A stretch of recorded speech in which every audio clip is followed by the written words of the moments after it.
Kamusta po kayo? Bago po ang lahat, first things first.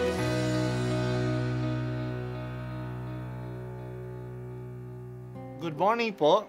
Sinisimulan po natin ngayon ang first things first. At dito po, tinatalakay natin sa unang bahagi ng umaga natin ay ang first readings na binabasa po sa banal na misa.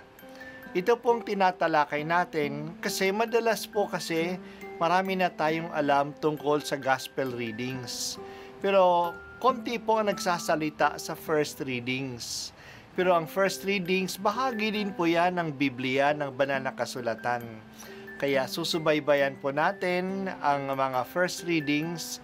Basahin po natin at kuminsan kailangan ng basahin ng 2 o 3 beses bago maintindihan kasi hindi po tayo familiar sa mga istorya at sa mga kaisipan na tinatalakay dito.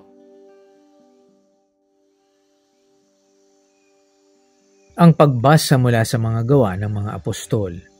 Isang gabi, sinabi ng Panginoon kay Pablo sa pamamagitan ng isang pangitain, "Huwag kang matakot. Ipagpatuloy mo ang iyong pangangaral. Anuman ang mangyari, huwag kang titigil, sapagkat ako'y sumasa iyo. Hindi ka maaano, sapagkat marami akong tagasunod sa lungsod na ito." Tumigil siya roon sa loob ng 1 taon at 6 na buwan at nagturo ng salita ng Diyos. Nang si Galion ang maging gobernador ng Akaya, nagkaisa ang mga Hudyo na dakpin si Pablo at dalhin sa hukuman. Hinihikayat nito ang mga tao na sumamba sa Diyos sa isang paraang labag sa batas, wika nila. Magsasalita na sana si Pablo nang sabihin ni Galion, "Kung ang usaping ito ay tungkol sa isang mabigat na pagkakasala o paglabag sa batas, makatwirang pakinggan ko kayo. Subalit ang sakdal ninyo ay tungkol lamang sa mga salita at mga pangalan at sa kautosan ninyong mga Hudyo. Kaya't hindi ko kayo hahatulan sa bagay na iyan. Bahala na kayo." At sila'y pinalabas niya sa hukuman. Sinunggaban nila si Sostenes, ang tagapamahala ng sinagoga, at binugbog sa labas ng hukuman. Ngunit hindi ito pinansin ni Galion. Pagkatapos nito, ilang araw pang nanatili si Pablo sa Corinto, saka nagpaalam sa mga kapatid. Pagdating sa Cesarea, nagpaputol siya ng buhok, sapagkat natupad na ang isang panatang ginawa niya, at naglayag siya patungong Syria kasama ang mag-asawang Priscilla at Aquila. Ang salita ng Diyos. Salamat sa Diyos. Bago si Jesus umakyat sa langit, sinabi niya sa kanyang mga alagad na sasamahan niya sila hanggang sa wakas ng panahon.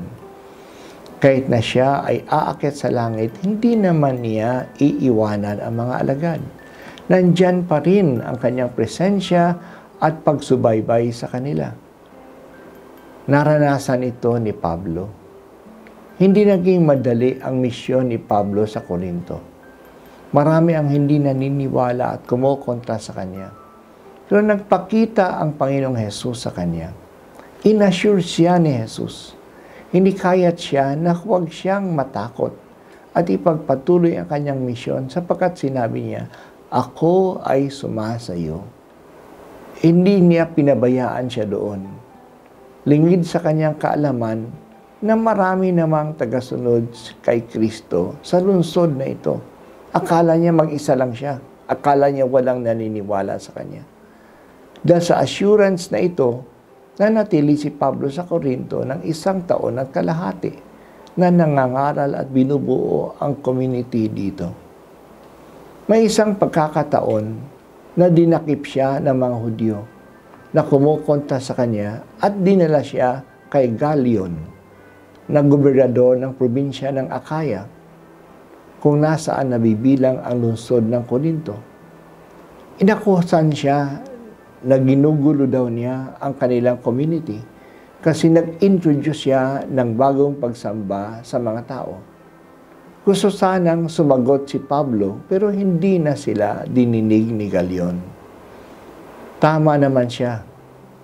Wala sa kanyang jurisdiction ang usaping ito kasi ito'y usapin ng mga bagay at paniniwala lamang ng mga Hudyo. Sila na ang bahala na mag-settle ng usaping ito. Hindi na ito panghihimasukan ng pamahalaan ng mga Romano. Para tawagin ang pansin ng gobernador, sinunggaban nila si Sostenes, ang namamahala ng sinagoga, at binugbog sa harap niya. Pero hindi sila pinansin ni Galion. Ngayon lumabas na sila at nanggulo, pero pinabayaan sila ni Galion. Para na lang hindi lumala ang gulo, nagpaalam si Pablo sa mga kasama niya at siya ay babalik muna sa Judea. Sa isla ng Cencrea, nagpakalbo siya. Ito'y ayon sa panata niya. Hindi natin alam kung anong panata ito. Pero dito pinapakita na si Pablo ay isang taong tapat sa kanyang panata sa Diyos. Hindi iniiwan ni Jesus ang kanyang simbahan. Pinalalakas niya ang loob ng mga alagad at ipinagtatanggol sila. Hanggang ngayon nasa atin ang presensya ni Jesus. Sa totoo lang, ang gawain ng kaligtasan ay gawain ni Jesus. Hanggang ngayon, siya ang nananatili na tagapagligtas. Tulad ni Pablo, damhin natin ang presensya ni Jesus at huwag tayong manghina. Hanapin natin siya sa mga pangyayari sa ating buhay. May malalim na katotohanan ang binabanggit sa atin sa ating sama-samang pagdarasal. Let us put ourselves in the presence of God. Talagang palaging present siya. Tayo lang ang hindi pumapansin sa kanyang presensya. Magpagabay tayo sa kanya. Paano ba tayo ginagabayan? Sa pamagitan ng ating konsyensya. Doon, nararamdaman natin na inuudyok tayong magpatuloy o tumigil sa ating gawain. Let us have a delicate and sensitive conscience. Palaging may sinasabi ang Diyos sa atin, makinig lang tayo. Bigyan niyo po kami, Panginoon, ng pananampalataya na damhin ang iyong presensya sa aming buhay. Hindi mo kami pinababayaan. Salamat, Panginoon, sa pakikibalakbay mo sa amin.